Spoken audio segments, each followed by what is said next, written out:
Listo.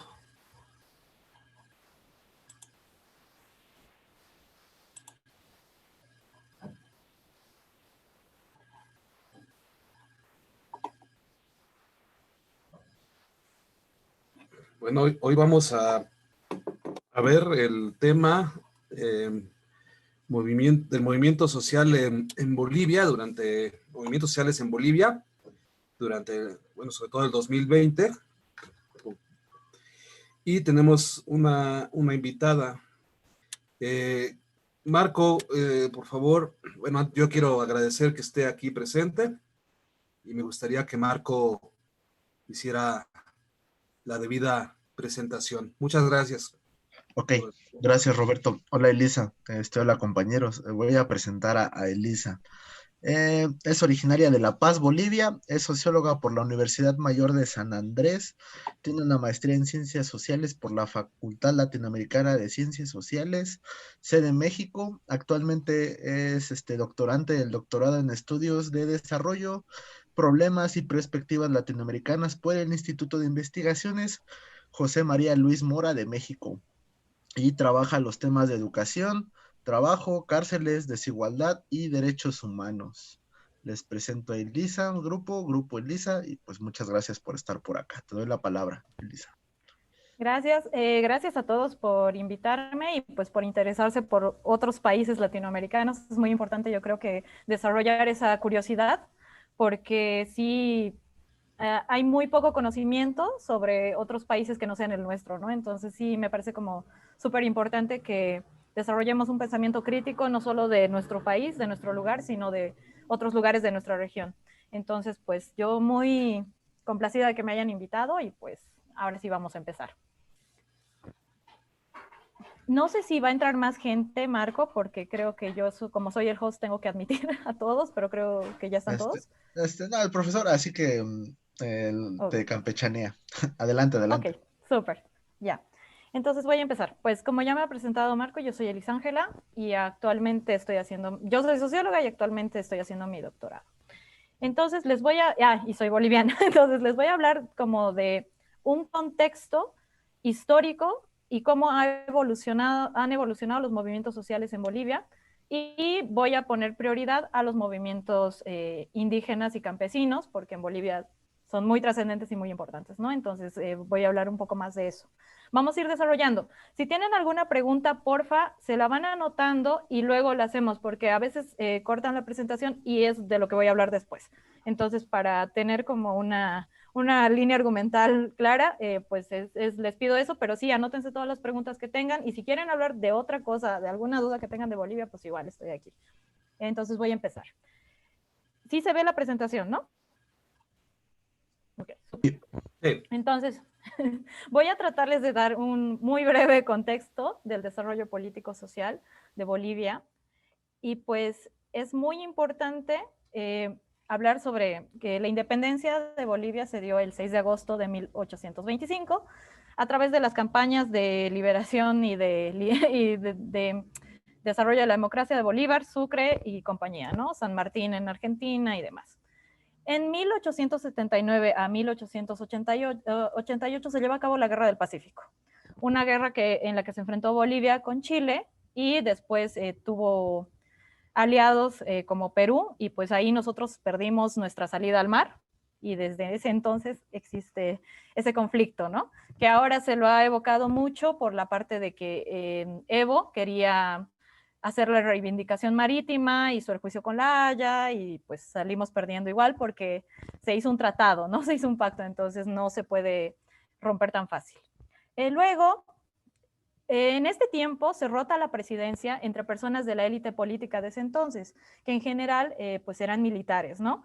Entonces se van rotando la presidencia entre ellos y no había como, sí escogían democráticamente, pero solo entre la élite, no había una votación del pueblo, ¿no? Luego se produce en 1932 a 1935 la Guerra del Chaco. Esta guerra es una guerra muy infame para nuestra historia, porque definitivamente estábamos peleando los países más pobres de la región. Fue una guerra entre Bolivia y Paraguay, y pues salimos perdiendo ambos. No hubo un ganador, no hubo un vencedor en esa guerra. Pero esa guerra es muy importante y ya se los voy a explicar por qué. Luego surgen organizaciones universitarias de izquierda. Entonces, estas organizaciones dicen, en Bolivia es muy importante la parte indígena-campesina, entonces hay que priorizar y ponerlos en los proyectos de desarrollo. Pero aún así, los indígenas y los campesinos en esas organizaciones universitarias obviamente no forman parte porque no iban a la universidad, no estaban dentro, ¿no? Y durante este tiempo también sigue el pongueaje, que es como de los latifundios, el cacicazgo, los terratenientes, o sea que gente burguesa con tierras y con propiedades explotando a los campesinos para que produzcan en su tierra, cosechen, siembren y que se queden con como pagos en especie, que se queden con un poco de la producción que hacían y pues lo demás se lo quedaban ellos y las tierras les pertenecían. Entonces pues sí era una explotación total. El gran hito histórico de Bolivia surge a través de la revolución del año de 1952 y la reforma agraria, ¿no? Ese es como el hito, uno de los hitos para mí que explica muchas cosas de por qué el proceso político-social de Bolivia evolucionó de la forma en la que evolucionó, ¿no? Entonces, eso lo voy a explicar más adelante con más detalle. Después tenemos una etapa de dictaduras militares que dura de 1964 a 1982. Como sabrán, todo el sur, todos los países del sur estuvimos en una etapa de dictaduras militares como muy amplia y muy fuerte, y que tiene otro contraste político y de desarrollo a comparación de México, que no ha tenido una dictadura militar como tal, ¿no? Sí cambia mucho la perspectiva política después de las dictaduras.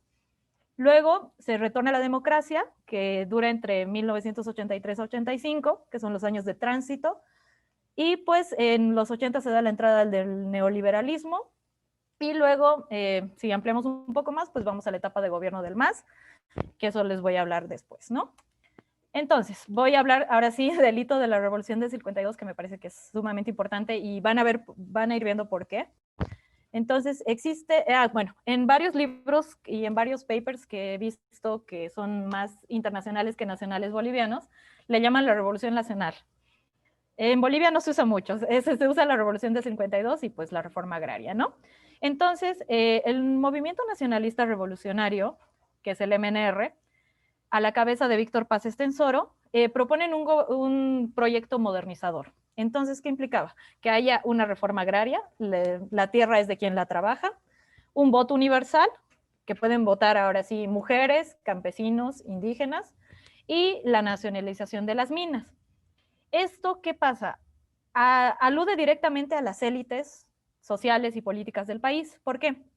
Porque en esa época las élites tenían los latifundios y eran propietarios de la mayor parte de la tierra y explotaban al campesinado para trabajar en sus tierras, ¿no? Y también lo de las minas afecta directamente a los ricos de ese entonces, que son Patiño y Rothschild, que ellos tenían la mayor cantidad de minas de estaño. De hecho, Patiño es el varón del estaño y aparece en muchos libros, si ves la parte de historia económica, como uno de los millonarios más grandes de Bolivia, ¿no? Y justamente era millonario, pero a costa de la explotación tanto natural como de las personas y los mineros, ¿no? Que murieron una cantidad de mineros impresionante en la época de Patiño. Y bueno, también surge la Central Obrera Boliviana, que es la COP, que es, digamos, el sindicato donde se asocian todos los trabajadores, los proletarios, el proletariado, a la cabeza de Juan Lechín Oquendo.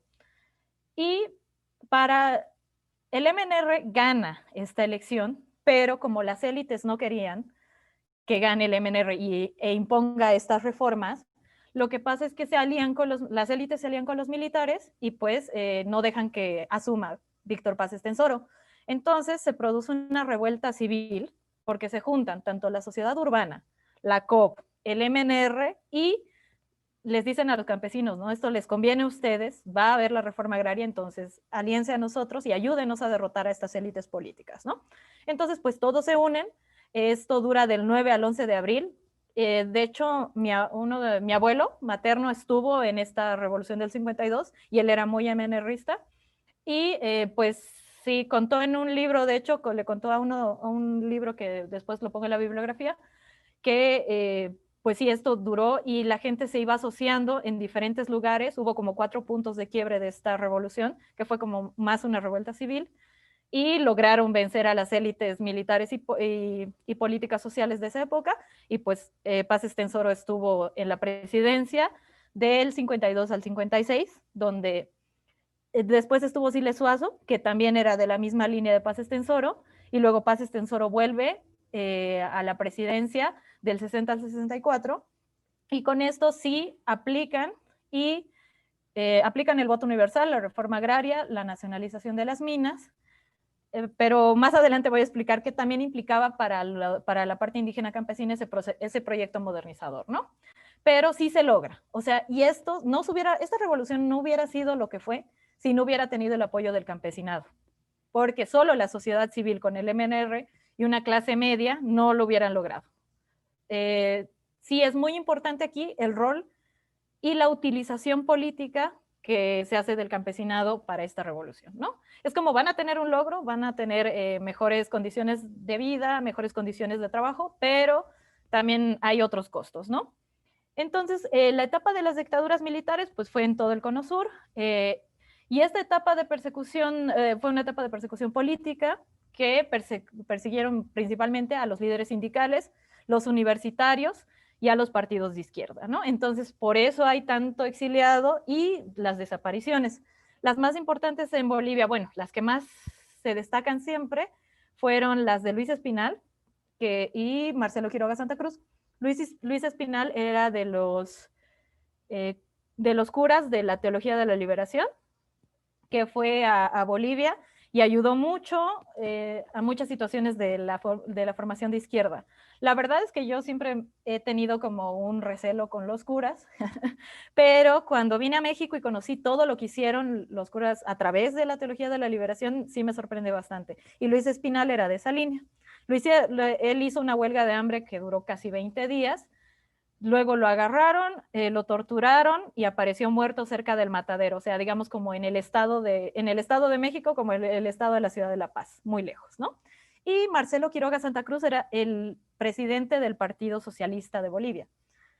Él escribe mucho, tiene muchos muy buenos libros, entre ellos uno que me gusta mucho a mí, que es el de los deshabitados, que habla de una clase media boliviana muy renegada de la parte indígena y todo. Está muy bueno, si pueden encontrarlo, se los aconsejo, se los recomiendo, pero pues iba a ser el próximo presidente. Tenía mucho apoyo, era una persona letrada de clase media, y lo hacen desaparecer en las dictaduras militares y hasta ahora no se sabe dónde está. De hecho, uno de los dictadores, Barrientos, volvió al país ya todo viejo porque se escapó a los Estados Unidos y nunca quiso decir dónde enterraron a Marcelo Quiroga Santa Cruz. Entonces, hasta ahora no se sabe dónde está eso. Y también, por ejemplo, no sé si lo conocen a Hugo José Suárez, que enseña en la UNAM. Él, a su papá lo mataron y tuvieron que salir exiliados del país. Entonces, sí hay como muchas familias y muchas rupturas familiares, muchas desapariciones, gente que nunca supo qué pasó con sus hijos, muchos universitarios desaparecidos. Fue una etapa bastante horrible. Pero entre todo eso, para los movimientos indígeno-campesinos, se produjo el Pacto Militar Campesino en 1968 y duró hasta 1974. ¿Qué implicaba este Pacto Militar Campesino?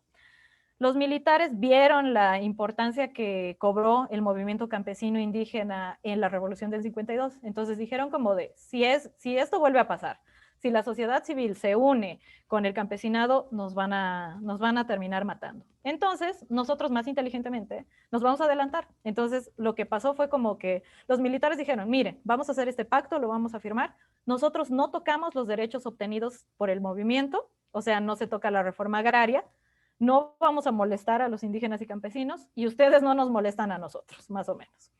Y firmaron el pacto. Y ahí el movimiento indígena campesino, ¿qué pasa? Obviamente este pacto estaba lleno de trucos y artimañas políticas por parte de los militares, pero lo que pasa es que los campesinos dicen como de, miren, tenemos toda una relevancia porque nos están dando una carta libre para nosotros seguir continuando con nuestras vidas, y a los que van a molestar van a ser a la gente de la ciudad, ¿no? A la gente que ocupa las áreas urbanas. Entonces ahí ven como que dicen, miren, somos relevantes, somos bastante y muy relevantes. Entonces ya tienen esa concepción, esa idea en su cabeza, y pues totalmente cierta, porque si bien hay algunos datos muy erróneos sobre cuánta es la cantidad indígena que hay en Bolivia, que hay unos datos que son del 80%, no es verdad, pero sí tenemos una gran cantidad de indígenas y de campesinos en Bolivia, ¿no? Entonces, pues cobra mucha relevancia. Este pacto es muy importante para la autoidentificación como que los campesinos tienen un movimiento importante, ¿no? Luego está la presidencia de Lydia Gayler, de 1979 a 1980, que Lydia Gayler gana de manera democrática, y es la segunda presidenta mujer que se escoge en Latinoamérica, pero la sacan al año con otro golpe de las dictaduras militares. Entonces no dura mucho Lydia Gayler en el poder, no dura, creo que dura menos de un año incluso, y pues se da el paso y vuelta a la democracia, que eso lo voy a explicar ahorita, ¿no?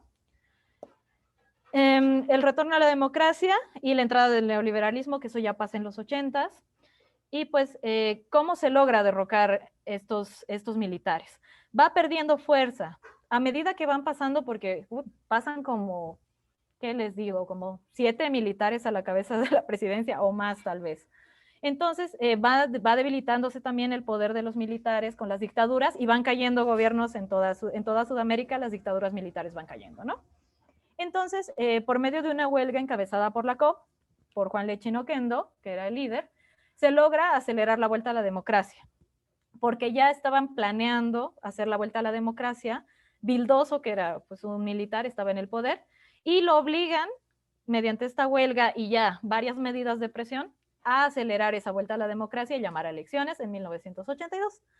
Entonces, después de toda este quiebre, tanto político, social y económico en Bolivia, después de toda la época de dictaduras militares, y que se había violado muchos derechos humanos y que estaba como muy encarnado y vivo eso, Hernán Siles Suazo asume el poder de la presidencia en medio de una crisis económica, política y social muy aberrante, mucho, porque justo llegó la crisis económica de los 90 y Bolivia tuvo hiperinflación y fue uno de los países que mayor hiperinflación tuvo. Tuvo una hiperinflación del 200%, lo que implicaba que, y mi mamá me contaba y varias personas me cuentan, ¿no? Que si tú ibas a comprar, no sé, pues allá se consume pan, no tortillas, ¿no? Entonces tú ibas a comprar en la mañana el pan, ibas con carretas de dinero a comprar una bolsa de pan, o sea, 10 panes, porque así se devaluaba el dinero. Un día valía 1 a 1 y al otro día valía 100 a 1. Entonces sí hubo una época bastante, les daban bonos de despensa porque no podías cobrar por demás la comida.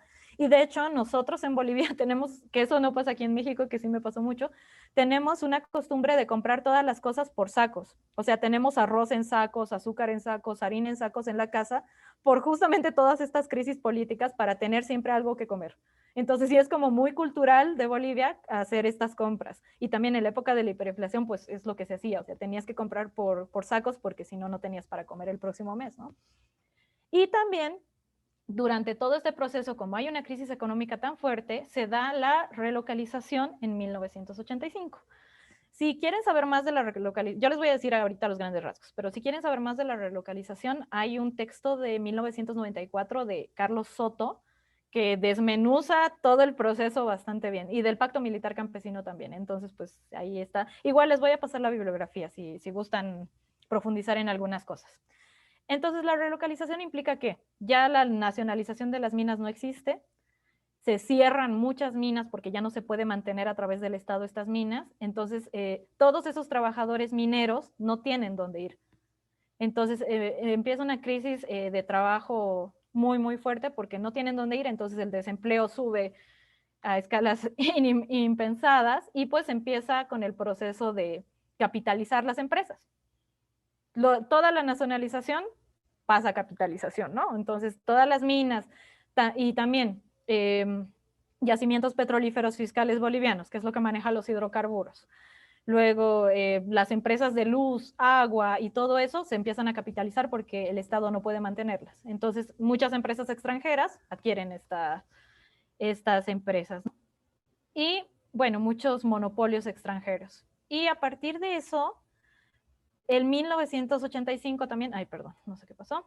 En 1985 se crea la Confederación Sindical Única de Trabajadores Campesinos de Bolivia, la CSUB-CB, que esa sigue siendo uno de los movimientos sociales más importantes que tiene Bolivia. Muy, muy importante porque aglutina una gran fuerza indígena campesina bastante, o sea, es la parte fuerte del movimiento indígena campesino, ¿no? Y lo que pasa también en este proceso de los 80s es que la COP pierde mucha fuerza. Ya no es la COP que organizaba y movía todo, sino pierde muchísima fuerza, y Juan Lechino Oquendo también ya está muy mayor como para mover todo eso, y realmente ahí eso es lo que pasa mucho también, que se generan caudillismos, ¿no? Es como no estoy apoyando a la COP como tal, sino a este líder que demuestra estas cosas. Igual lo mismo que pasa con el proceso de Evo, pero ahorita lo voy a explicar mejor, ¿no? Luego, en la década de los 90s, y ya cuando está la consolidación de la democracia, pues se empiezan a organizar muchas marchas pacíficas de movimientos indígenas campesinos que buscan la reivindicación de sus derechos. Ya vieron con el pacto militar campesino que son muy importantes en la historia de Bolivia y en los procesos políticos, económicos y sociales, ¿no? Entonces, también se fortalecen los sindicatos cocaleros, y ahí está la figura de Evo Morales como líder. Nosotros tenemos plantíos de coca.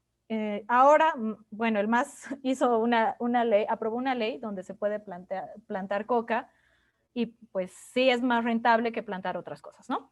Entonces, en el Chapare, principalmente en el valle, que es el centro de Bolivia, que es el valle cochabambino, y de donde surge la figura de Evo Morales, ahí se concentra una gran parte de los sindicatos cocaleros, que cobran muchísima fuerza y son muchos y tienen, Evo, pues al ser sindicalista, tiene bastante movimiento político. Él era el que hacía las protestas, bloqueaba los caminos, él era el que hacía todo lo que posteriormente le hicieron los demás movimientos en su gestión de presidencia, ¿no? Pero él era el que encabezaba la lucha. Él definitivamente es un ícono de la lucha de los movimientos indígenas y campesinos. Primero de los movimientos cocaleros y posteriormente de los movimientos indígenas y campesinos, ¿no? Entonces, el MNR, el Movimiento Nacionalista Revolucionario, vuelve a ganar las elecciones presidenciales en 1993 con Gonzalo Sánchez de Lozada. No se olviden de ese nombre porque es muy importante para explicar la posterior crisis que hubo el 2003 como presidente, y ahí surge la figura de Víctor Hugo Cárdenas como vicepresidente, que es el primer vicepresidente indígena de, pues creo que de todo el mundo, ¿no? Este Víctor Hugo Cárdenas es un indígena letrado. Él sí asistió a la escuela, fue a la universidad y era muy movido con el movimiento organizacional campesino y luchaba mucho por los derechos y tal. Entonces su figura llamó la atención al MNR porque dijeron como de, a ver, nosotros fuimos precursores de esta modernización y darles apoyo a los indígenas. Entonces, vamos a hacer que tengan una representación. Otra cosa, cuando yo me refiero a representación política, uso la teoría de Pitkin, de la representación política, tanto sustantiva, simbólica y tal, ¿no? Entonces, a eso me voy refiriendo porque creo que es como la más categorizada y más fácil de usar. Entonces, para que haya una representación política tanto sustantiva como simbólica del movimiento indígena campesino, deciden poner a Víctor Hugo Cárdenas como figura de la vicepresidencia, ¿no? Y él hace la aprobación de la Ley de Participación Popular en 1994 y también la reforma educativa. Esta Ley de Participación Popular es muy importante porque evoca a que los movimientos indígenas y campesinos participen activamente de la política. Entonces sí, esa fue la primera gran apertura sustantiva de la puerta política hacia el movimiento indígena campesino como tal en Bolivia. Y luego, en 1995, se realiza el Congreso de Tierra y Territorio, y ahí es donde bueno, más adelante les voy a explicar mejor, pero ahí es donde se aprueba y se crea el MAS y PSSP. Es como el gran surgimiento del partido. Y luego, en 1997 pasa un hito que es muy importante, porque Evo Morales se postula para una diputación uninominal, que es también elegida por... Nosotros no somos federales, ¿no? Bolivia no es federal, pero nosotros votamos por nuestros diputados.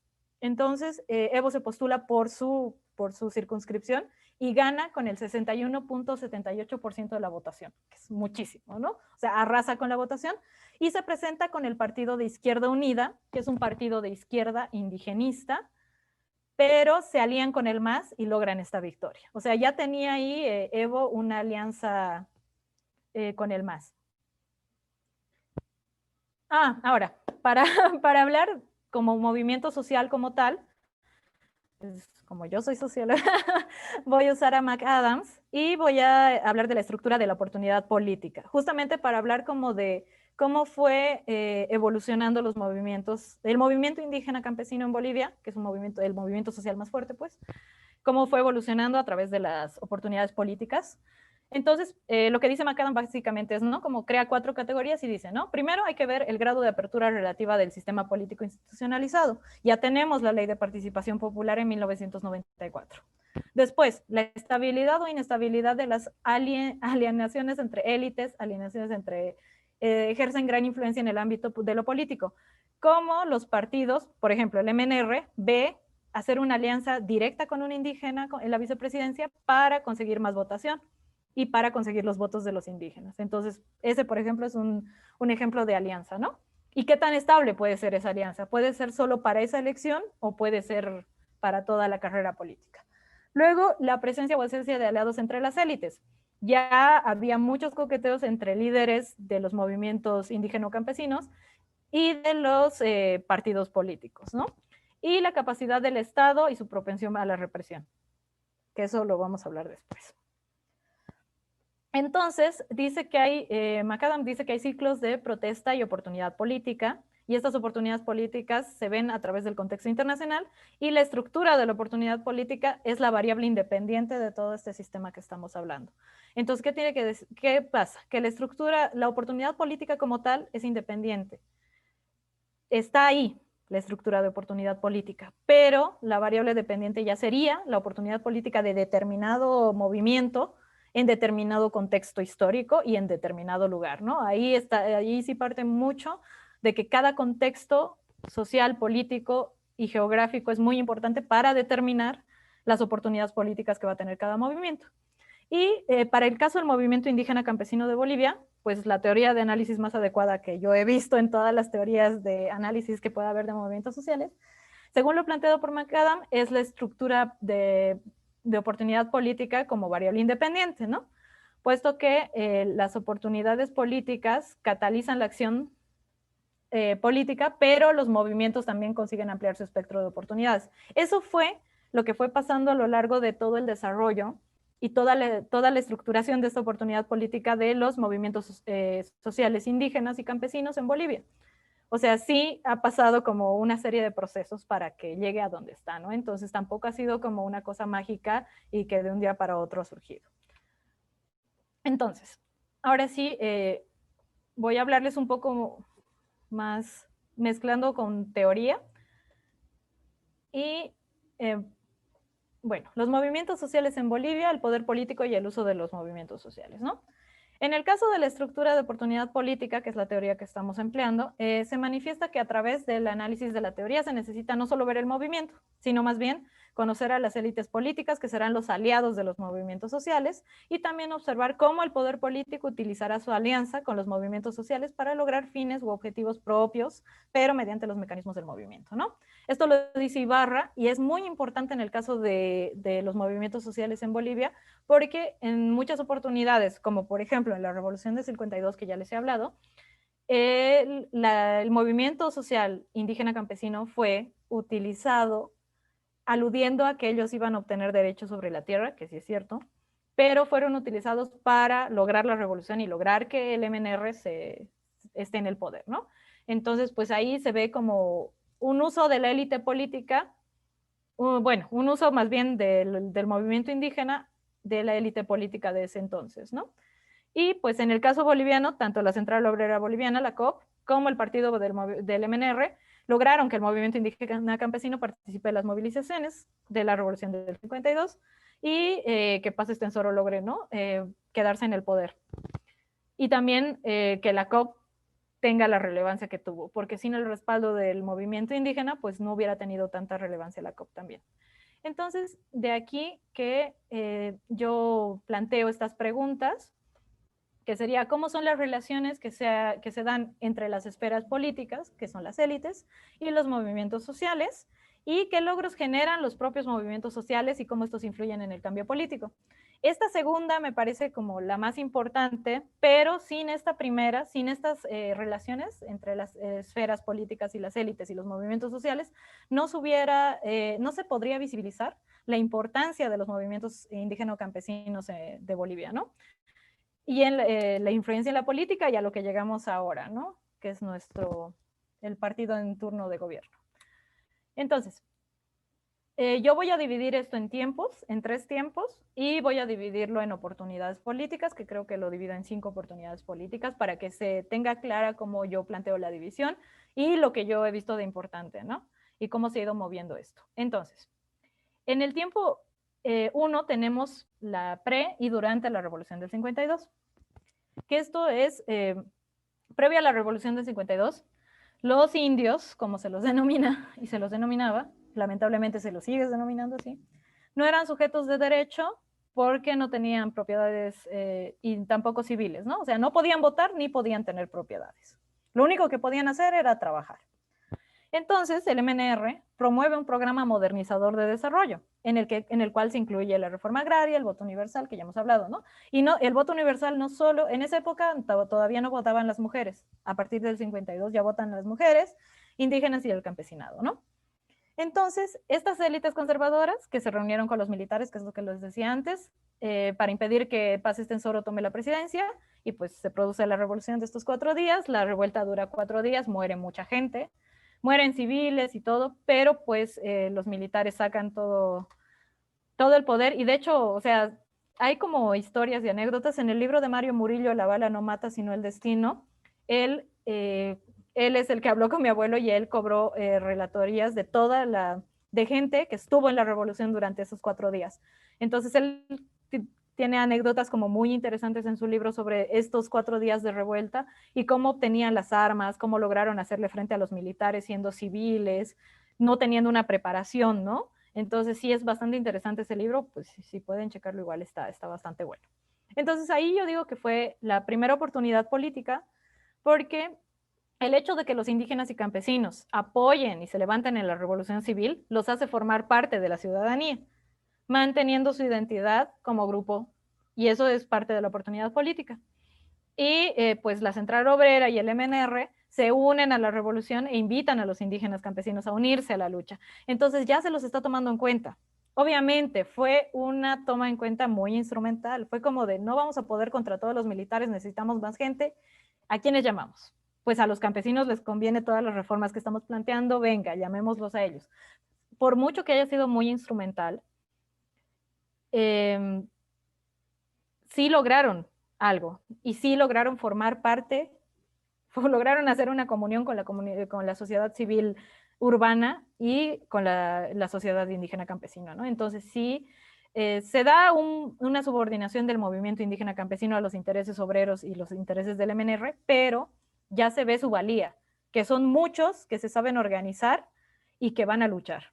Entonces sí ya cobran muchísima relevancia, ¿no? Y eso a mí me parece como el primer guiño de oportunidad política. El tiempo 2, que es después de la Revolución del 52, ya existe un proyecto nacionalista por parte del MNR, que es este proyecto modernizador de desarrollo, que incluye una reforma educativa, en la cual además de universalizar la educación, o sea, dejar que los indígenas también estudien y hacer escuelas en los poblados alejados, se plantea castellanizar la educación.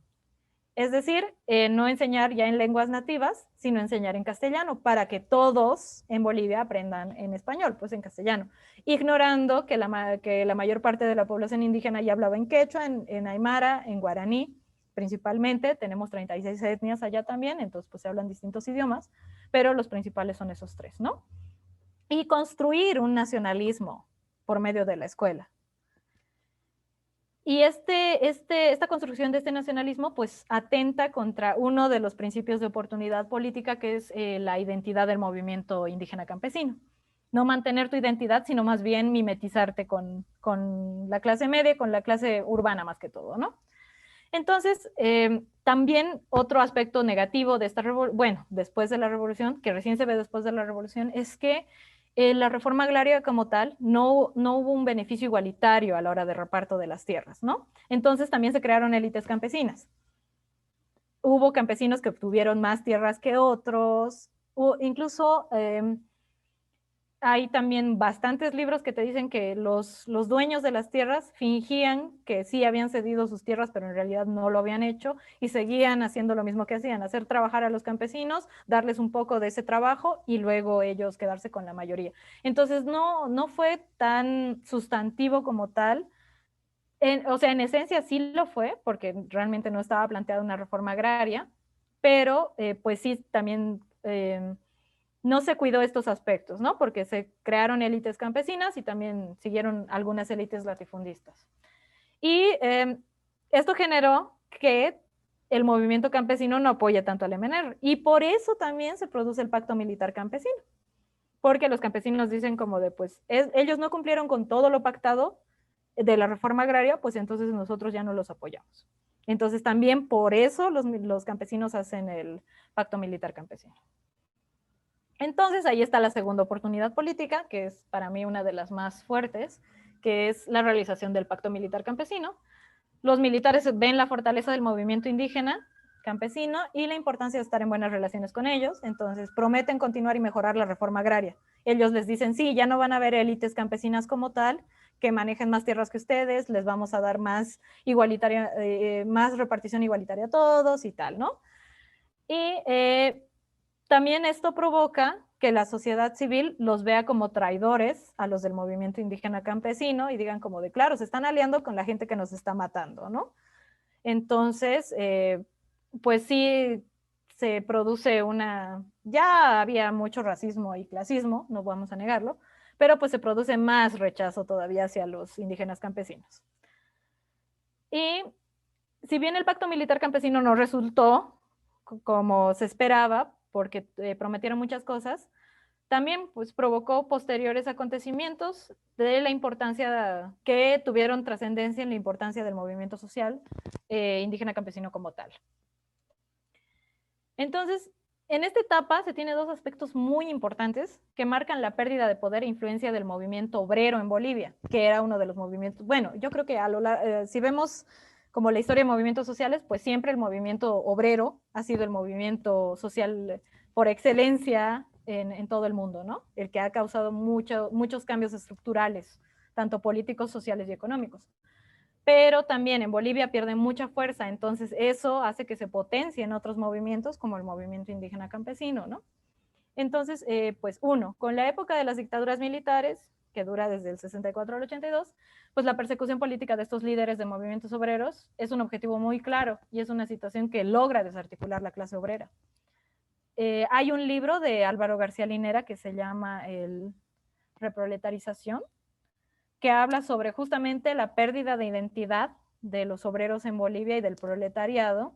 Si lo vemos desde una teoría obviamente marxista, Álvaro siempre fue muy marxista, y habla de esto, ¿no? De cómo ha sido tan desarticulada la clase obrera en Bolivia en los 80s que ya no se tiene una identidad proletaria como tal, que de hecho es lo que se necesita para que exista una lucha obrera como la planteaba Marx, ¿no? O sea, que el proletario tenga una identidad muy marcada, pero pues ya no se produce esto, ¿no? Y bueno, en la 2 es, con el fin de las dictaduras militares, vienen crisis económicas, y el año 1985 es lo que les digo, se da el proceso de relocalización, y por el proceso de desindustrialización, provocando un quiebre permanente en la clase obrera y su movimiento. No solo se cierran las mineras, sino también se cierran muchas fábricas, porque la economía ya no mantiene esas fábricas. Entonces, pues ya existe toda una pérdida de la identidad obrera como tal. Y su movimiento social decae muchísimo, ¿no? Entonces, estos aspectos tuvieron un efecto en la independencia y mayor consolidación del movimiento indígena campesino, que eso es muy importante, porque ya era como no esperaban que la COP llame para hacer una protesta, sino ellos mismos adquieren una independencia y una individualidad para realizar sus propios congresos, marchas y protestas.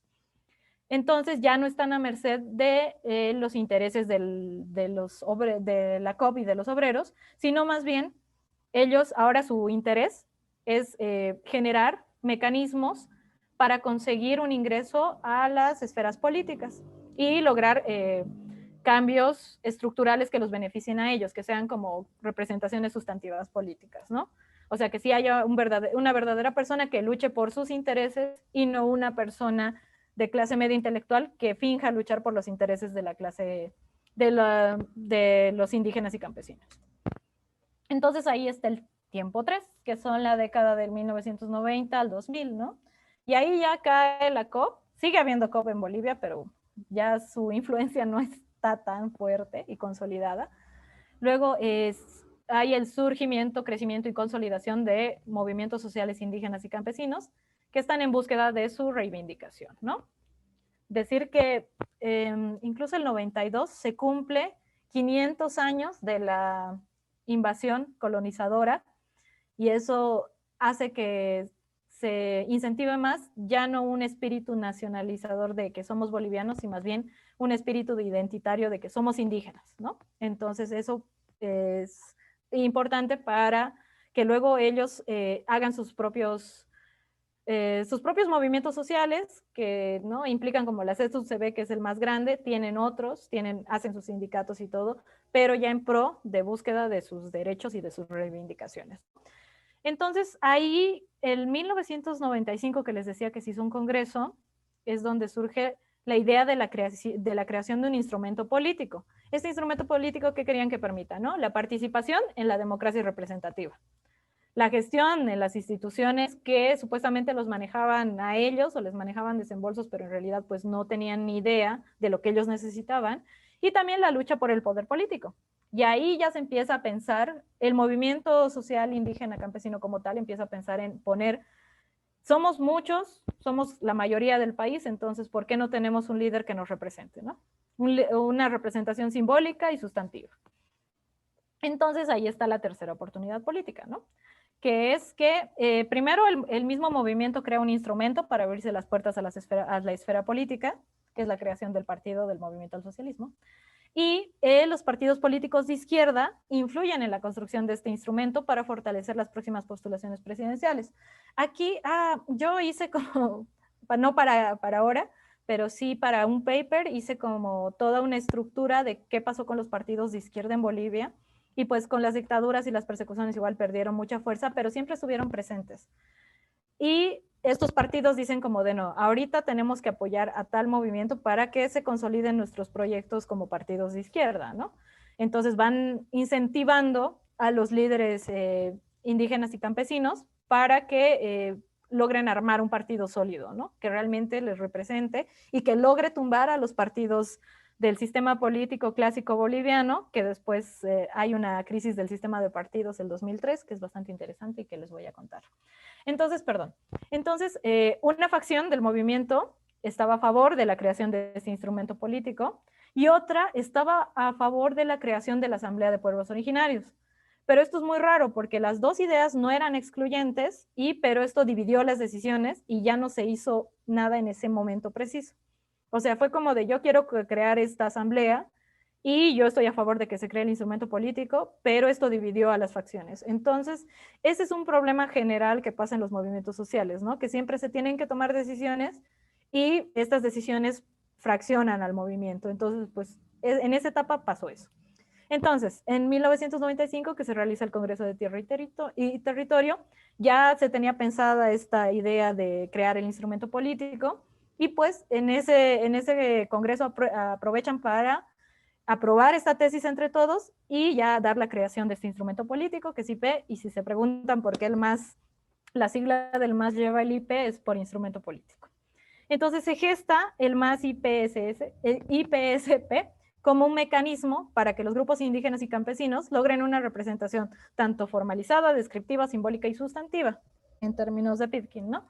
O sea, sí quieren que su líder los represente, que se vea como ellos, que es la parte simbólica, que sea formalizado, o sea, que haya leyes, instituciones que avalen los derechos de reivindicación indígena y que sea sustantiva, que se apliquen esas leyes, que se apliquen esos derechos y que sea, ¿no? Bastante formal la política indígena. Entonces, aquí comienza, en esta época, en los 90, comienza la carrera de Evo Morales en la política. Y en la década de 1990 se da el crecimiento de los sindicatos cocaleros en el Chapare a una medida exponencial. Y también se da Gonzalo Sánchez de Lozada, en estas elecciones que ganó el 93, da paso libre a la intromisión de la DEA.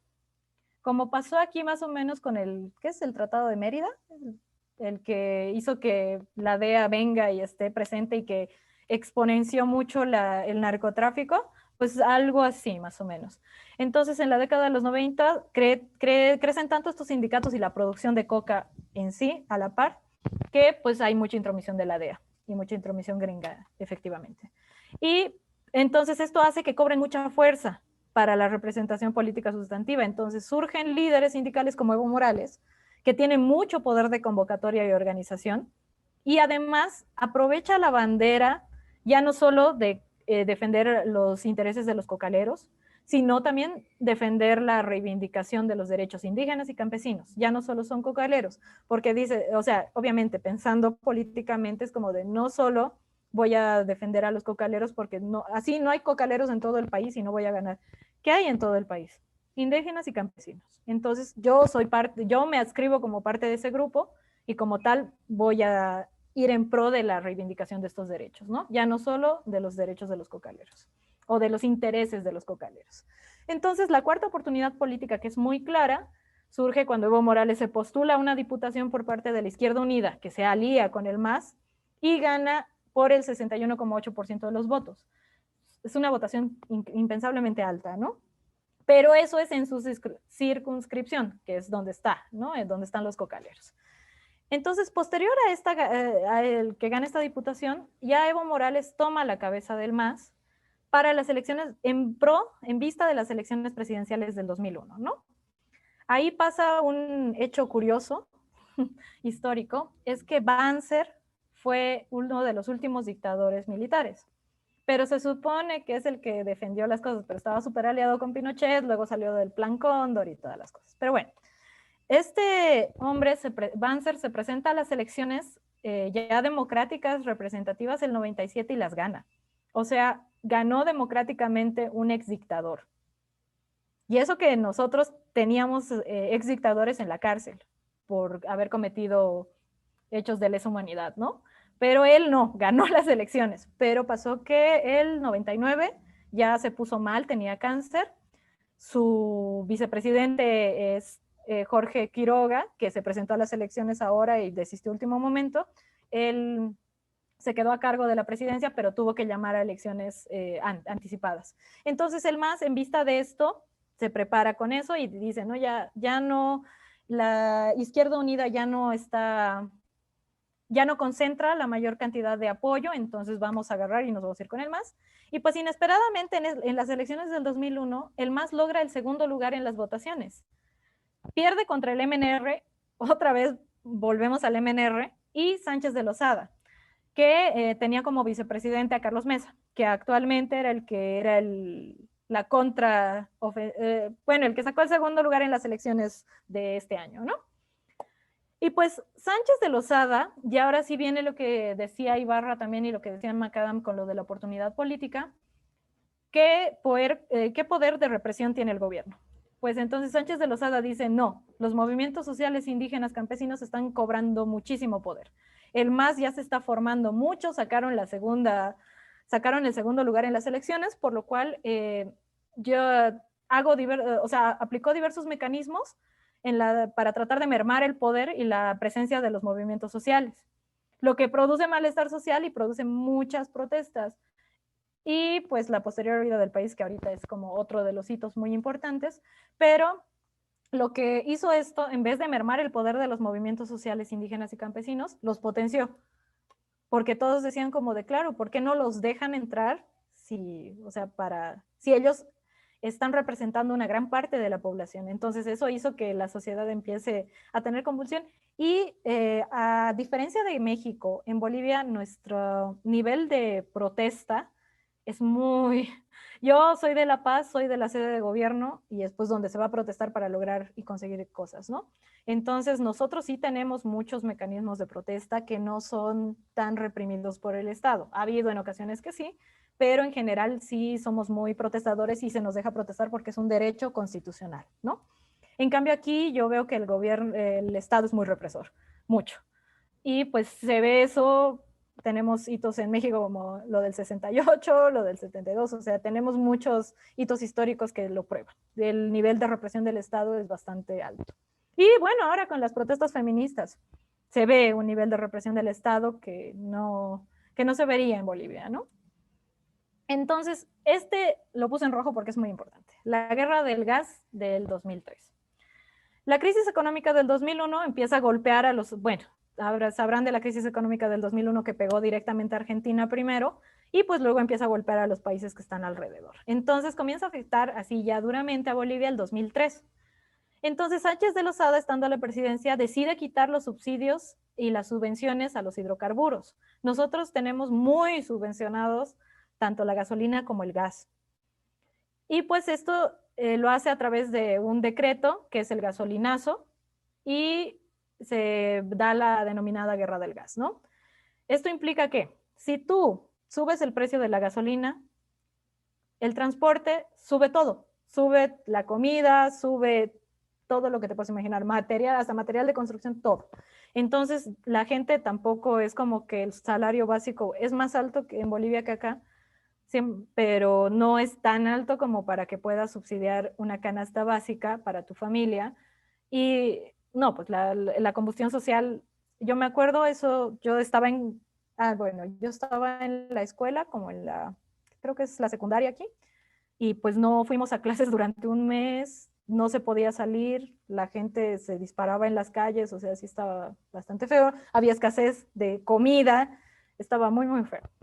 Entonces, pues colapsa el país entero, ¿no? Entonces se producen enfrentamientos entre la policía, los militares y la sociedad civil, llegando al punto de que primero los policías dicen como de ya no podemos luchar contra nuestras mismas familias, no podemos dispararles a nuestras mismas familias, porque nosotros también somos parte de eso y somos parte del pueblo, entonces ya no podemos seguir con esto, porque sí duró mucho, o sea, sí fue mucho el tiempo que duró esto.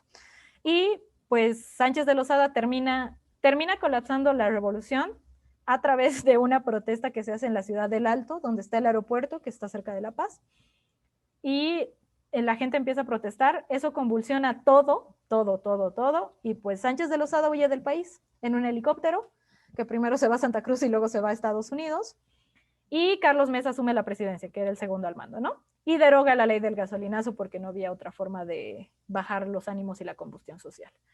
Entonces, durante todo ese tiempo, del 2003 al 2005, estuvo Carlos Mesa en la presidencia, pero pues la crisis económica era innegable. Entonces tampoco podía hacer mayores cosas y mayores reformas, ¿no? O una varita mágica que dé la solución a todo.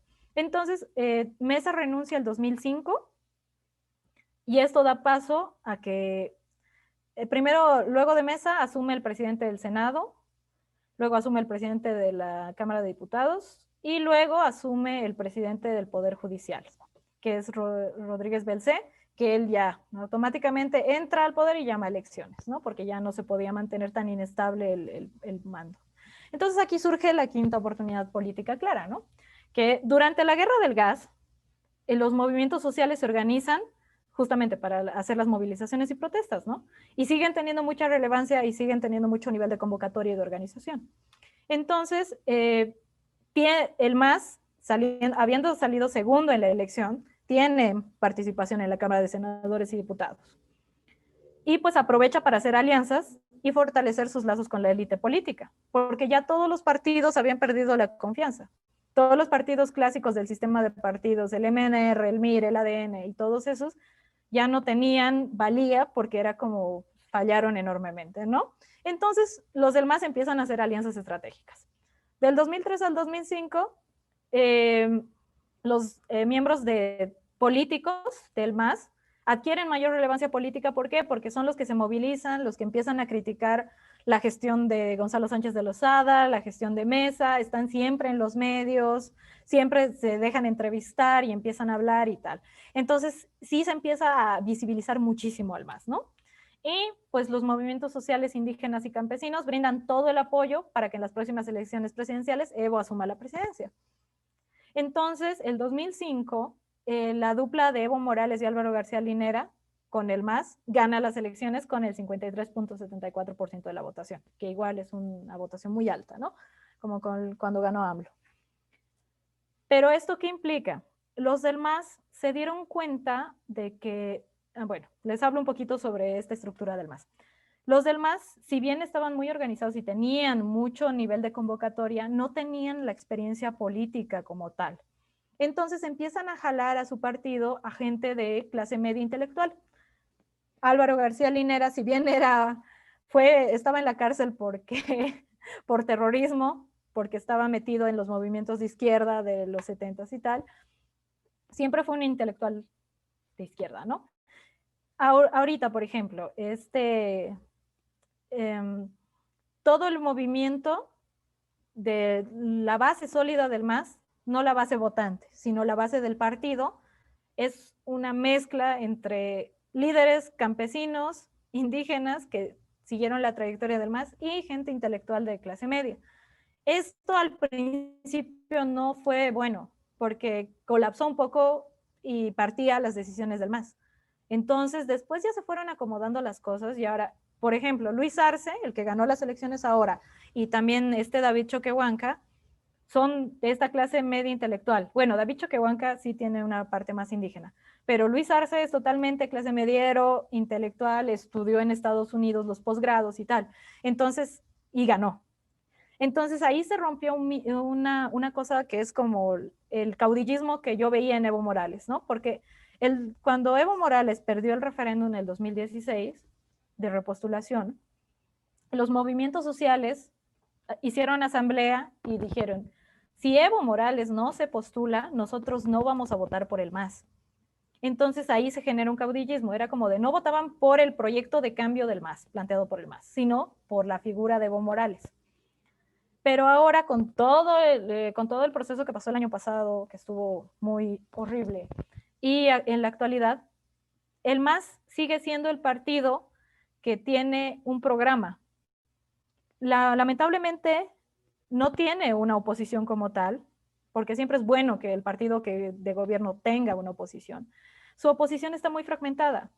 O sea, nunca se van a aliar porque además no tienen un proyecto común, no tienen nada. O sea, para mí sí es como un desgaste muy fuerte porque todos quieren ser presidentes, todos los opositores quieren ser presidentes, nadie quiere denegar esa oportunidad, ¿no? Entonces no dan chance a unirse y decir como de nosotros vamos a hacer un frente sólido, con un proyecto sólido, sino que igual, o sea, tienes a Camacho, que es el regionalismo cruceño por excelencia, hay mucho regionalismo también en mi país, y pues tienes a Camacho diciendo que va a meter la Biblia al palacio, ¿no? Cosa que tampoco o sea, yo nunca estaría de acuerdo. Para mí, obviamente, el Estado es laico, pero jala a las facciones que son muy religiosas. Pero también hay otras facciones que dirían como de, no quiero que esté Evo Morales en el poder, pero tampoco quiero que un fanático religioso lo asuma. Entonces, ¿cuál es la única propuesta sólida? El MAS. Entonces, yo también abogo mucho a lo fragmentado que está la propuesta opositora para que haya ganado el MAS en esta gestión, ¿no?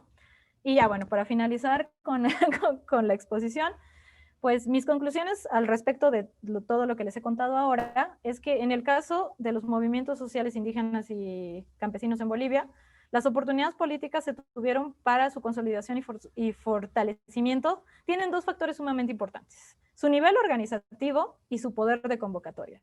Además de que son muchos, se organizan muy bien. Y eso también viene por una herencia que es como cultural del poder organizativo comunitario, ¿no? Entonces, eso es muy, muy importante, cosa que no tenemos en la sociedad civil, porque si bien la sociedad de México, cuando hay ante un temblor, se organiza sola bastante bien, a mí me sorprendió mucho eso el 2017, no nos podemos organizar muy bien para protestar, porque no todos vamos a estar de acuerdo con la misma protesta y todo. En cambio, el campesinado es unido, ¿no? Entonces dicen sí, y todos vamos y vamos todos, ¿no? Entonces sí tiene como un nivel organizativo muy consolidado y muy fuerte. Después, en varias situaciones se hizo una utilización de los movimientos indígenas y campesinos por parte del Estado, lo que hablamos en la Revolución del 52, los movimientos obreros y tal. Pero esto logra que los movimientos sociales luchen a favor de los intereses de otros, pensando que son suyos propios, como el hecho de la reforma agraria va a ser para mí y va a funcionar para mí, cosa que no fue tan así, ¿verdad? Entonces, pero yo lucho por esa causa, ¿no? Y esta es una oportunidad política que se les brinda, como de miren, son parte de la sociedad, son parte de este hito histórico que está pasando, pero no van a salir tan bien parados sobre esto, ¿no? Necesitamos de ustedes, pero no les vamos a ceder todo. Y pues la medición de los éxitos es bastante tangible. En el caso de los movimientos sociales indígenas campesinos en Bolivia es súper tangible, ¿no? Porque esta creación de este instrumento político funcionó. El hecho de haber logrado que una persona indígena llegue a la presidencia, teniendo una élite política tan vieja y gastada, sí, y que se tenga un sentido de la plurinacionalidad y no solo de una nación, que era el proyecto modernizador que planteaba el MNR, pues son éxitos de reivindicación que se tuvieron a lo largo de un proceso muy tortuoso en Bolivia, porque los indígenas y campesinos son muy discriminados, ¿no? Pero ahora están en la política. Ahora, otro gran logro del movimiento social campesino indígena y de que Evo Morales haya llegado a la presidencia también, es la constitución política, la asamblea constituyente para empezar, que se hizo el 2006 y el 2007, y se aprobó la Constitución, ¿no? Y en esa Constitución se respetan los usos y costumbres, se reconoce las identidades de todas las naciones indígenas, y pues sí va en pro de una reivindicación indígena muy fuerte, esos son los grandes logros y que son hechos tangibles, ¿no? Pero cosa que no demerita los errores que cometen los políticos cuando son políticos. El caso de Chaparina, por ejemplo, Evo plantea hacer un proyecto carretero que cruzaba por el Parque Nacional Isiboro Secure, que es un área protegida, y que viven muchas comunidades indígenas ahí. Entonces las comunidades indígenas vinieron en una marcha pacífica a La Paz, sigo sintiéndome La Paz, fueron en una marcha pacífica en La Paz, y de ahí que el ministro de gobierno, que en ese entonces era Sacha Llorenti, manda a reprimir a los indígenas que estaban viniendo en una marcha pacífica con la policía. Entonces, pues, salen afectados, salen heridos, creo que no hubo ningún muerto esa vez, pero también, no sé, los bonos contra los discapacitados. Les prometió un bono que después, con la baja de los hidrocarburos en 2012-2013, no pudo cumplir. Entonces, la gente discapacitada se organizó para ir a marchar, fue a la Plaza Murillo, que es donde está el Palacio de Gobierno, y primero que lo enrejaron todo y luego les empezaron a reprimir la protesta, que era una protesta pacífica, los empezaron a reprimir con Neptunos, que son los camiones que lanzan agua, y pues era gente discapacitada. O sea, sí entramos en un parámetro como de que entrada a la política, siempre se van a violar derechos humanos, lamentablemente en Latinoamérica es muy común, y sea un gobierno de izquierda o derecha, van a pasar este tipo de cosas. Y no por ser un gobierno de izquierda todos van a estar a favor de lo que hacen, ni por ser un gobierno de derecha, pero pues hubo cosas que Evo Morales hizo bastante mal, como no respetar los resultados de un referéndum constitucional y volverse a postular cuando había perdido. Entonces también esa generación de un caudillismo y no respaldarlo con un heredero o no respaldar con su proyecto de partido, sí es un error. Y también, pues, el hecho de exacerbar a la gente para que siga la revolución. El año pasado sí estuvo muy feo, yo estaba aquí, pero estaba horriblemente preocupada por mi casa. Hubo muchos amigos que fueron reprimidos por los policías, estaban quemando las casas de los opositores. O sea, sí se dio una revuelta social muy fea a partir de hechos que, pues, ¿cuál es el costo humano? Tiene que haber una revolución y tiene que haber una crisis, pero ¿cuál es el costo humano? Es el de la sociedad civil, de las personas de a pie, no de los políticos. Entonces, pues, eso también se les critica a todos, yo creo que hay que tener una postura crítica ante todo ser político, y pues no todo, porque sea indígena es que está bien, y tampoco todo está mal porque sea indígena, sino es una cosa como muy de trasfondo, muy de un proceso, ¿no? Y actualmente los movimientos sociales en Bolivia siguen teniendo muchísima fuerza, los movimientos indígenas y campesinos siguen siendo la consolidación, y los movimientos cocaleros se ampliaron mucho porque justamente se dio como este permiso para que plantes coca. Entonces ya crecieron mucho. Antes solo estaban en el Chapare, en el trópico, en Cochabamba, y ahora están por la parte tropical de los Yungas, de La Paz, y están en varios sectores, ¿no? Y pues lo que produce ahora que haya una nueva polarización a partir de todos los hechos que ocurrieron desde el año pasado a este año, pues a mí me preocupa un poco porque de nuevo he visto muy exacerbado ese racismo, ese clasismo, y he visto muy exacerbado ese odio hacia todos, ¿no? Entonces, y que se esté formando de nuevo esa élite cívica en Santa Cruz me preocupa mucho porque es como muy regionalista y muy... No, y es como un odio entre todos, ¿no? Entonces sí me preocupa qué pueda pasar más adelante. Además, con lo del COVID también fue otro factor muy determinante para que se retrasen las elecciones.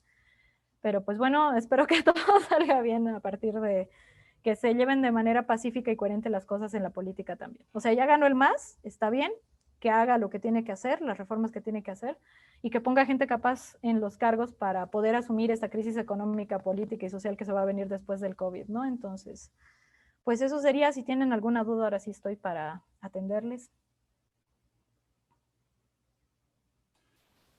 Gracias, muchas gracias. Chicos, ustedes y después yo. Si ustedes quieren comentar algo o preguntar algo, es el... Yo tengo una pregunta. Cuando el Che está en Bolivia, por ahí del 66 y 67, ¿no? Me doy, bueno, sé que está ahí en Bolivia. Él menciona en repetidas ocasiones en su diario que no, la gente indígena y los campesinos no se están adhiriendo a la guerrilla. ¿Tú por qué crees que no haya sí, no se una, ¿no? A las filas guerrilleras del Che en Bolivia especialmente? ¿A qué crees que se deba el hecho de que la guerrilla se haya mantenido siempre escondida y en ningún momento haya tenido la fuerza para salir a mostrarse públicamente? Bueno, mira, ahí sí, yo tengo una cosa con el Che, que yo siempre digo, es como, el Che, la guerrilla que hizo el Che en Bolivia es como el ejemplo de lo que no se debe hacer cuando haces una guerrilla. Lo primero, el primer requisito para hacer una guerrilla es conocer el territorio donde te estás metiendo. Y no solo por el hecho de decir que eres ciudadano de Latinoamérica es que conoces toda Latinoamérica. Se metió en una parte que es medio amazónica y que es medio inhóspita en Bolivia, que realmente solo los pobladores de ese lugar conocen. Sufrió la traición del Partido Socialista Boliviano, eso sí, no se niega, pero justamente, a ver, ¿por qué vas a luchar con un tipo extranjero que te quiere liberar si tú no te sientes tan mal con lo que estás teniendo? Y no, tu identidad no te sientes identificado con eso, no es simbólico, no te ves parecido a él, no nada. Y aparte, si habrás leído todo el diario del Che en Bolivia, verás las expresiones racistas que usa el Che para referirse a los indígenas en Bolivia. Entonces, si tú paras diciendo como que la gente indígena es ignorante, no saben qué es lo mejor para ellos y todo, pues tampoco te vas a adherir mucho a una lucha. Yo no me adheriría a una lucha de una persona que me considera así, como verme desde un punto de vista muy inferior. Y tampoco era una lucha que justamente te adscribiera y te identificara como boliviano. Viste lo que pasaba en Cuba, pero en esa época en donde se metió el Che, no había ni televisión, apenas llegaba la radio, pues no tenían ni luz eléctrica ni nada, entonces es como de, ellos no estaban tan enterados al final de cuentas de todo lo que estaba pasando. Y para mí sí fue como un error y una trampa mandar al Che a un lugar tan inhóspito en medio de la Amazonía, donde mueres de calor, llueve torrencialmente y todo, porque cuando estuvo en La Paz, pues que fue disfrazado, y hay una foto, me acuerdo de él en el Hotel Copacabana, donde se estuvo instalado, que estaba disfrazado y todo, pues en La Paz todavía estás en la ciudad, estás en la sede de gobierno donde hay gente que todo el día está informada con las noticias y todo, con los periódicos y tal, pero en el lugar donde él estaba y con los indígenas que estaba particularmente, hasta ahora esos indígenas no son tan participativos, ellos son como muy alejados, muy en su lugar y tal, no tienen esa cultura de participación y de no sé, no son tan aguerridos como los aymaras, como los quechuas, que están como más en contacto directo con la gente, han estado directamente avasallados cuando llegó la colonización y todo eso, que tienen como una cultura más guerrera. En cambio, donde se fueron a meter con el Che era un lugar, justamente, ¿por qué se fueron también? Tiene un porqué, ¿no? El por qué se fueron a meter a esa área era porque ahí pensaban que porque la gente era más dócil iban a poder jalar más gente y pues no salió bien, o sea, supusieron muchas cosas y lamentablemente el Partido Socialista también sí se portó muy mal y traicionó, digamos, a todo eso, ¿no? Que el Che había puesto como, no sé, como requisitos para ir a hacer la guerrilla en Bolivia era el apoyo del Partido Socialista y pues ese apoyo en un principio aparece y luego se niega, ¿no? Entonces pues salió todo mal, lamentablemente.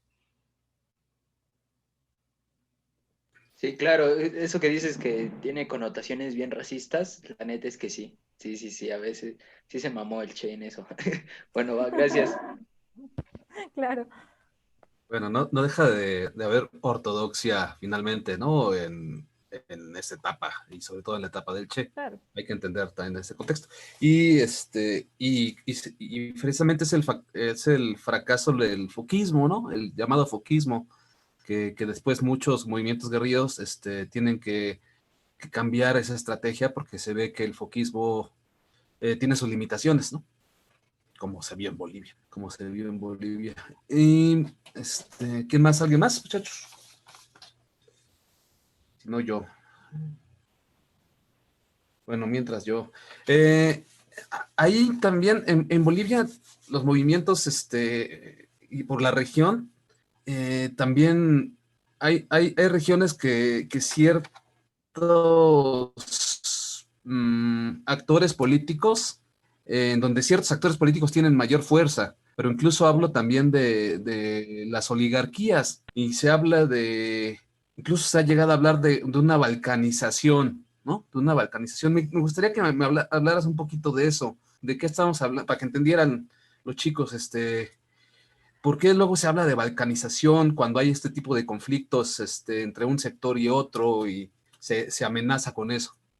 Allá no se habla tanto de balcanización, por lo menos en esos términos, ¿no? Pero sí se habla de un regionalismo muy exacerbado. Incluso en la época cuando Evo Morales sube al poder, el 2006, y asume la presidencia, obviamente los sectores oligárquicos de Santa Cruz, miren, Bolivia está al centro, entonces tenemos altiplano, valle y llano. La parte que está en el llano, que está más pegada con Brasil, todo, tuvo una migración europea, croata, etcétera, ¿no? Cuando hubo toda la diáspora. Entonces, estos migrantes, La Paz se consolida por ser una ciudad política y muy de comercio, ¿no? Pero en el llano, por el mismo clima, son productores de arroz, de soya, que son grandes producciones. Pero justamente estas familias que llegaron migrantes a Santa Cruz son monopólicas, ¿no? O hacen oligopolios o monopolios. Entonces, una familia tiene la soya, ¿no? Una familia tiene la y así, las grandes producciones, ¿no? Lo que no deja de haber pequeños productores, pero en general sí se manejan así. Entonces, sí, siempre ha habido un racismo muy elevado entre La Paz y Santa Cruz, porque es como de nosotros no somos como, se enoja mucho y claro, ¿cuál es la imagen que tienen en el extranjero de Bolivia? Cuando yo llegué a México fue como de, pero tú no eres boliviana porque, o no eres de La Paz porque eres blanca. Sí tienen una imagen como de el indio, el indiecito con el aguayo y con el sombrero y todo el país no es así. Tenemos mucha diversidad porque estamos en medio. O sea, tenemos fronteras con todos. Entonces sí tenemos muchos de diferentes, muchos acentos totalmente distintos y producciones totalmente distintas. Entonces hay mucho enojo por parte de la identidad boliviana porque ellos son como de no, en vez de, yo siempre como cuando digo soy de Bolivia y soy de La Paz, ¿no? Y soy una orgullosa paseña. Pero en Santa Cruz siempre es como, no, nosotros somos cruceños, antes que bolivianos son cruceños. Entonces se exacerba mucho esa parte del regionalismo porque ellos, a mí me pasa mucho eso y lo asocio con, bueno, ya vivo 4 años en México para aclarar que sí tengo un conocimiento de México más o menos mediano, ¿no? Entonces lo asocio mucho con lo que pasa con los regiomontanos, que es como de, no, o sea, los chilangos afuera, los guadalajaros afuera, nosotros somos distintos. esa autoidentificación, esa molestia por la otredad, es lo que a mí pasa con Santa Cruz. Y obviamente cuando Evo Morales gana, como un indio moreno nos va a gobernar que ni ha terminado la escuela. No, nosotros somos empresarios, tal, y se genera un proceso de regionalismo que siempre ha habido. No es que ha surgido recién a partir de la figura de Evo Morales, siempre ha habido, pero se potencia más y sale lo de la propuesta de la media luna, que eran Santa Cruz, Beni, Pando, Tarija y Sucre, que son como la parte, si ubicas el mapa así, son esta parte, todos ellos unidos en contra del altiplano.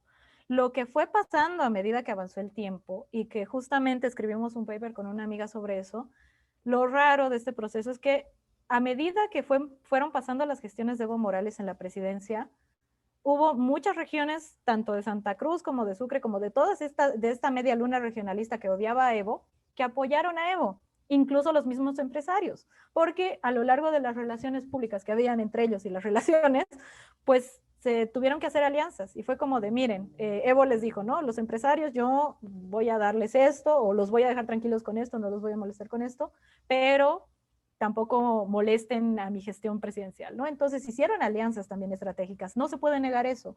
Muchos políticos tradicionales de Santa Cruz fueron a elecciones subnacionales por parte del MAS.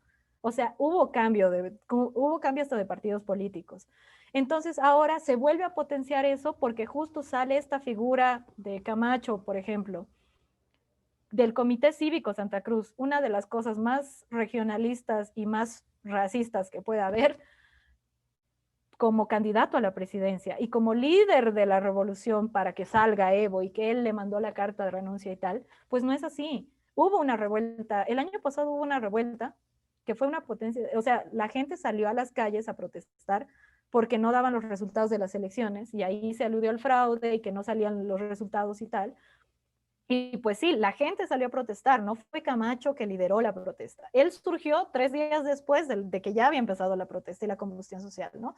Pero surgen estos caudillos que en nombre de su regionalismo y de que yo los represento a ustedes, pues sí, o sea, sí tiene adeptos, porque la gente es como de, claro, o sea, ese indio, respecto a Evo, ese indio no me representa, ese indio andino, Aymara no me va a representar, o Quechua no me va a representar, me va a representar un tipo blanco, educado, súper mocho, ese sí me representa, ¿no? Entonces surge este problema identitario y ahora se va a volver a potenciar el regionalismo. Eso sí va a ser innegable porque siempre ha pasado esto, pero este regionalismo ya no va a tener tanto alcance, porque si hacemos el análisis, es que ese paper todavía no ha salido, por eso no se los muestro, pero si hacemos el análisis de la base votante del MAS, obviamente es el campesinado y es el área rural y citadina en la parte andina, pero también hay muchos municipios de Santa Cruz, de Beni, Pando y todo, donde ganó el MAS, donde ganó Luis Arce. Entonces,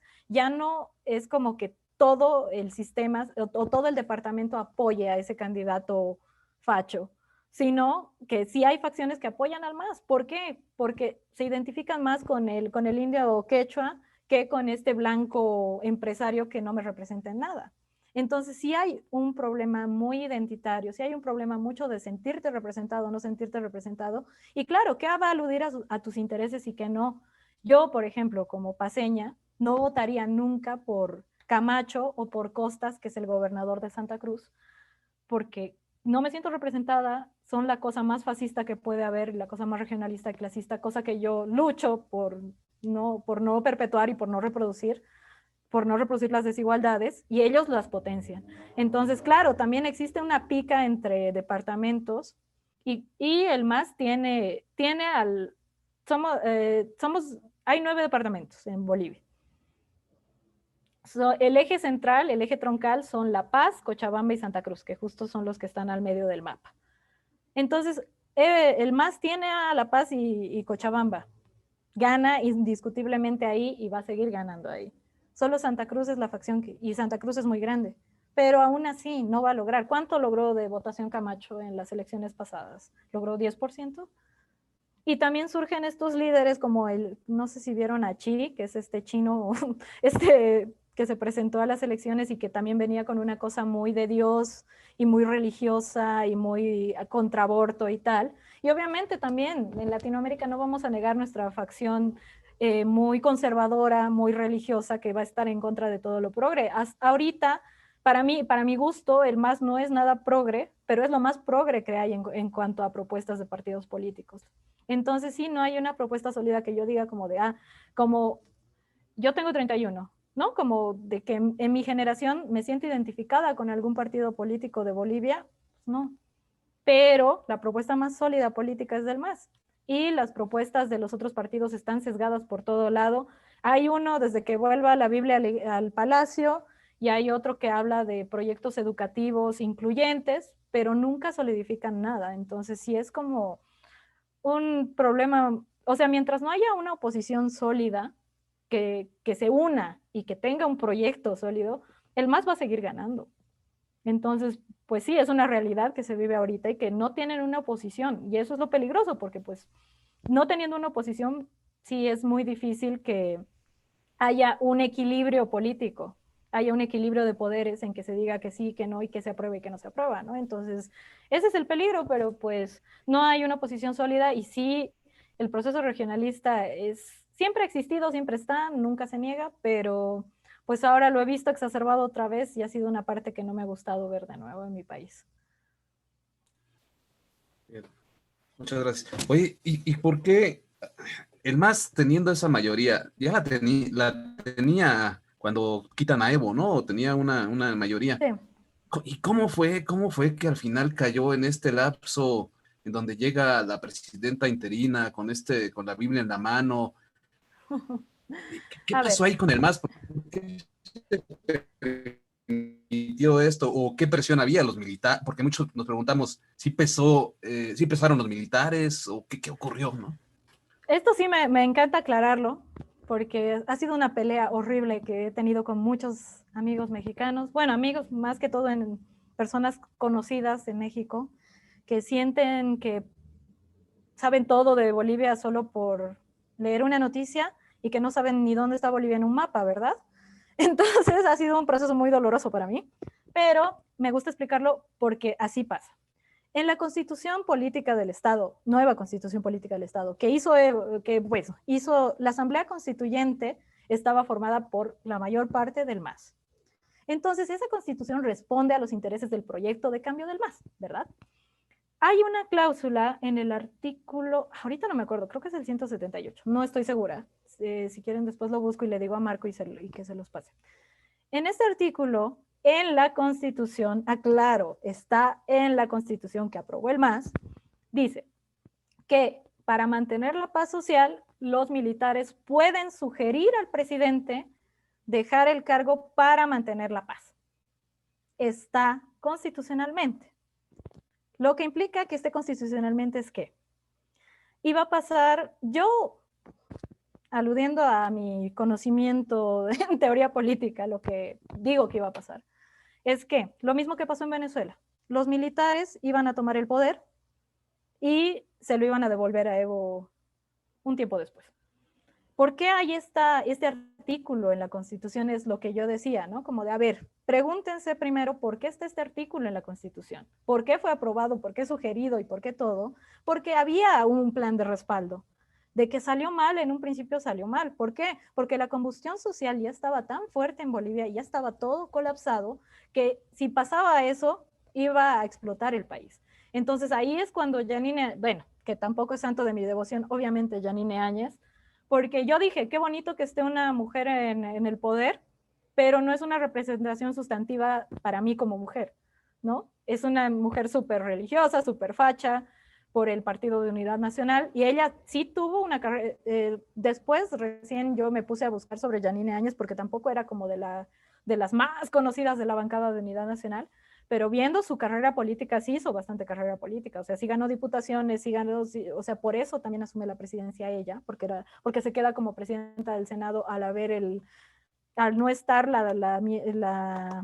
la diputada del MAS presente, ella se queda como presidenta y ella asume porque es lo que constitucionalmente pasa, ¿no? Que si no está el presidente y el vicepresidente, asuma el presidente de la Cámara de Senadores. que en su momento no estaba, y Yanine Áñez ella era la segunda, pues entonces ella asumió.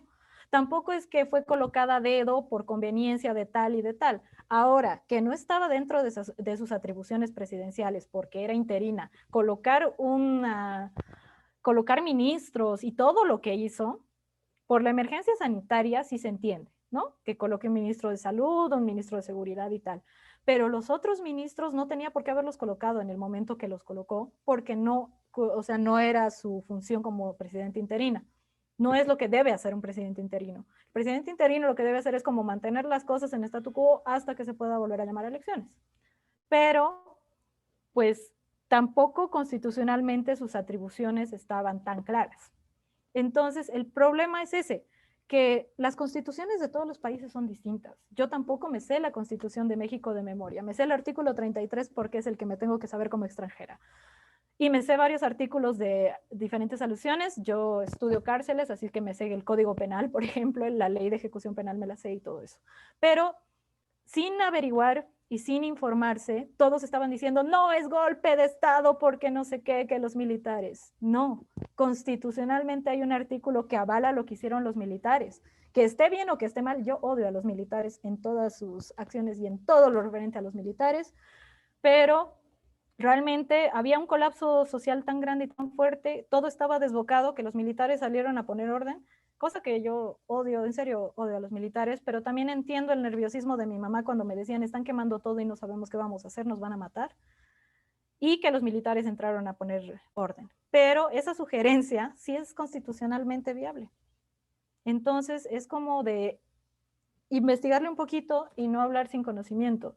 Salieron muchas personas, en serio, que no saben ni dónde está Bolivia en un mapa, a hablar sobre la política boliviana como si fueran los grandes referentes, y no. Yo les decía a muchos de mis amigos, pues vean lo que pasó el 2003, vean lo que pasó en la guerra del gas, entiendan el contexto y cómo la sociedad y los movimientos sociales en Bolivia se mueven tanto que un presidente sale huyendo. O sea, ¿cómo sacamos a un presidente así? ¿Y cómo podemos sacar a otro? Tanto así que Evo Morales salió. Y no solo fue por la sugerencia militar. Un amigo que trabaja en el gobierno, que es asesor de Álvaro García Linera, ya me había dicho que Evo iba a renunciar, ¿qué? Casi en la mañana del día que renunció, porque ya tenían prevista la renuncia. No es que no, porque era la forma de mantener la paz. Era la única forma de mantener la paz. Entonces, todas estas cositas, estos detalles, y también Evo, mediáticamente es un genio, sabe moverse muy bien. Entonces, cuando llegó aquí, lo primero que aludió fue como de, no, es que no me quieren porque son discriminadores y yo soy indígena. No es por eso, es porque perdiste un referéndum de que ya no te podías repostular. ¿Por qué quieren perpetuarse en el poder? También es una pregunta que hay que hacerse. Ustedes no dejarían que un presidente se perpetúe en el poder. ¿Por qué nosotros sí?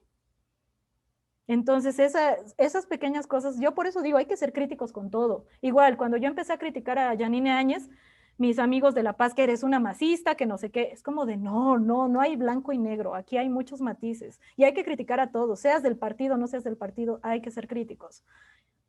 Igual, lo que pasa con el PG ahora es como de que, no, pero es que es él y no hay que decirle nada y qué tal, pues no, hay que decirle y también hay que ponerle like a las cosas buenas que hace. No hay que negar ni un lado ni el otro, porque todos los políticos van a tener cosas buenas y cosas malas, todos los humanos las tenemos.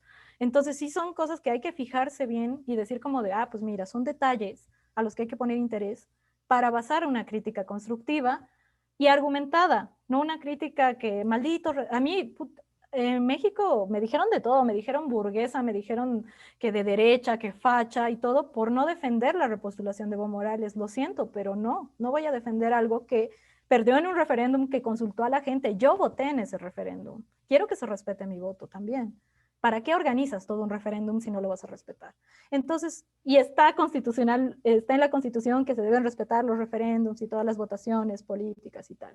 Entonces, sí son cosas que, pues como extranjera y estando lejos de mi país, sí las veo y digo como de qué lindo que se interesen por ver más abajo, porque en general la visión de México, teniendo en cuenta la frontera con Estados Unidos, siempre es más para arriba que para abajo.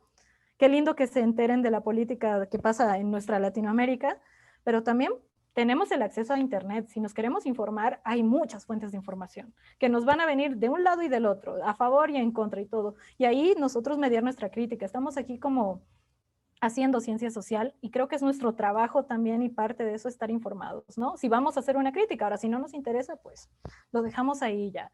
Pero a mí me gusta mucho, por eso me gustó que me invite Marco para hablar de mi país, porque sí es como algo que me parece importante, el que en serio estemos informados de nuestros países de Latinoamérica, y más en México, porque sí la visión es como muy para arriba. Y pues también tenemos nuestra mucha diversidad en todos los países de Latinoamérica y nuestros procesos políticos, históricos, sociales han sido muy variados. Entonces, pues, aludo a que, si bien estarán de acuerdo conmigo o no, cada quien tendrá su crítica formada, pero que sea informada y que sea argumentada. No solo una crítica de, ay, no, yo amo a Evo porque es indio. No. O sea, sí tenemos que solidificar nuestros argumentos para ejercerlos y para que no nos pillen en curva, como decimos allá, ¿no? Sino que tener bases sólidas y decir como de yo puedo defender esta idea porque tengo una base y un conocimiento.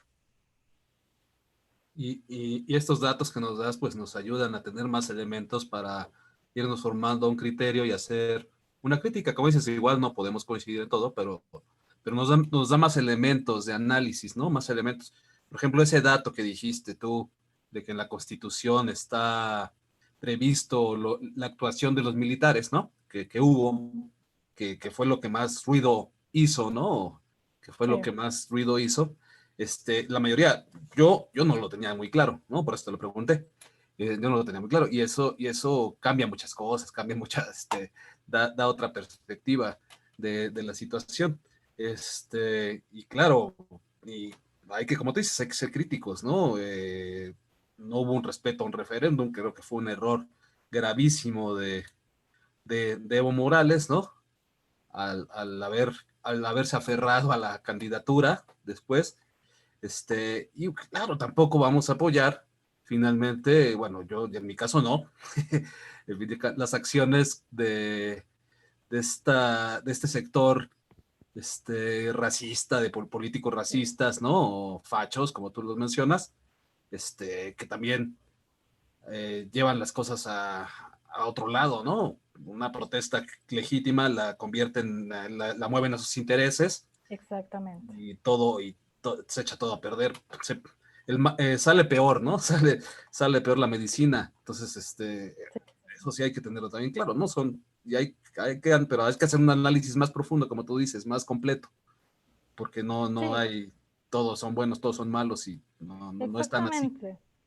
Es que sí, yo abogo a eso, así como de, no es como que Evo sea la bondad personificada, no, hizo muchas cosas en contra de los indígenas, incluso que tú dices como de qué pasó aquí. Pero claro, como gobierno y como Estado lo tenía que hacer para calmar la protesta, digamos. Entonces sí hay como acciones que tú dices, claro, como líder sindical defiendes los derechos humanos y la reivindicación, pero como líder político ya no puedes mantener todo tu background, ¿no? Entonces, pues sí, son cosas que obviamente no, yo no les pido y les exijo que sepan todo de mi país, pues ¿por qué no? Pero yo creo que si nos estamos formando en ciencias sociales y queremos opinar sobre algo por eso, tener argumentos. Yo también, antes de decir algo sobre primero que no puedo decir nada sobre la política mexicana siendo extranjera, pero antes de meterme en una charla de algún tema, procuro preguntar o procuro leer algo, ¿no? Por ejemplo, la ley de ejecución penal, pues sí me la sé porque es lo que trabajo, ¿no? Pero siempre procuro preguntar a mis amigos, a mis compañeros, a mis roomies, porque ellos son mexicanos y sí te explican desde distintas perspectivas cómo la pasaron ellos, cómo vivieron ellos lo de los 43 de Ayotzinapa, por ejemplo, ¿no? O cómo funciona la política en el país, porque yo también, toda exacerbada boliviana, revolucionada, yo dije como cuando llegué el 2016, todos se quejaban de Peña Nieto, todos. No había un mexicano que en mi pregunta lo haya defendido. Pero yo les decía, ¿no? Como de por qué y por qué se van a aguantar tanta presidencia de un tipo que lo detestan, ¿por qué no lo sacan del poder? Una revolución, una marcha y sáquenlo, como nosotros hacemos en mi país, ¿no? Pero pues no funciona igual. Entonces, ya viviendo aquí, ya conociendo todo el contexto también, bueno, no todo, pero procurando conocer los contextos, los hitos históricos que marcaron la política en México y cómo el Estado es tan represor y tal, pues ahí sí ya entiendes por qué no sacan al presidente cuando les molesta, ¿no? Y pues yo creo que es un ir avanzando también. Entonces, pues sí está bonito irnos informando también y preguntar a la gente. O sea, no es nada malo no saber. Está bien que no sepamos todo, no lo vamos a saber nunca. Y sino más bien tener la postura de apertura de aprendizaje, pues está bastante cool. Así es. Bueno, chicos, ¿tienen alguna intervención más o está completo? ¿No? Bueno, pues muchas gracias. Estuvo muy completa la plática. Nos diste muchos antecedentes muy interesantes para que nos vayamos acercando un poco, como dices, a conocer otras realidades que a veces no volteamos a ver. Y es importante acercarnos. Aquí lo hemos intentado, ¿eh? Aquí sí hemos intentado ampliar nuestros panoramas. De eso es lo que he intentado esta clase y esto nos ayuda muchísimo, ¿no? Nos ayuda muchísimo. Y pues muchísimas gracias. Ojalá en alguna otra ocasión podamos volver a contar con tu apoyo, participación, con otros grupos. Estuvo muy interesante. Además, siempre nos da gusto que haya mujeres ponentas que nos ayuden a la clase. Mucho, en serio, con mucho placer y mucho gusto. Cuando quieran invitarme, obviamente, si sé del tema, con todo el gusto. Y pues, por favor, abogo a lo crítico. Y si quieren cualquier cosa, pues igual Marco tiene la presentación y ahí están todas las fuentes que utilicé para estos datos en particular. Perdón si la exposición fue algo histórica, pero creo que era necesario poner como un contexto político, social y económico boliviano para que se entienda mejor. Pero pues les agradezco mucho por invitarme y pues siempre hay que tener apertura para el aprendizaje y qué bien que hicieron este tipo de sesiones con gente que esté dispuesta a hablar sobre sus países. Está bastante bien porque conocemos de primera mano por lo menos una fuente, ¿no? Y está bonito. Felicidades. Bueno, pues te damos un fuerte aplauso virtual. Ahí están las manitas virtuales. Y pues muchas gracias. Yo aprovecho para despedirme de todos ustedes. El viernes ya no tendríamos clases. Es rápido, puedes quedarte, nada más es una despedida. Este viernes ya no tendríamos la última clase, porque es una tradición en nuestra facultad que el último viernes de clase hay una fuga de agua y no hay clases. Aquí también vamos a hacer lo mismo. Va a haber una fuga de algo y no va a haber clases este viernes. Como vieja tradición. Vamos a seguir esa exacto, fuga al motoclub. Va a haber una tradición. Pues les deseo lo mejor de lo mejor. Cuídense mucho estos días, que no nos vamos a ver. Nos vemos de nuevo a principios de enero para concluir este bonito semestre. Felices fiestas, lo mejor que se pueda. Sabemos que las circunstancias son complicadas, pero bueno, les deseo lo mejor también a nuestra ponente. Muchas gracias por haber estado estos meses aquí, aguantando. Este es un semestre complicado. Gracias a todos, gracias a Marco, gracias a los adjuntos. Manden sus opiniones, nos interesan mucho, por favor.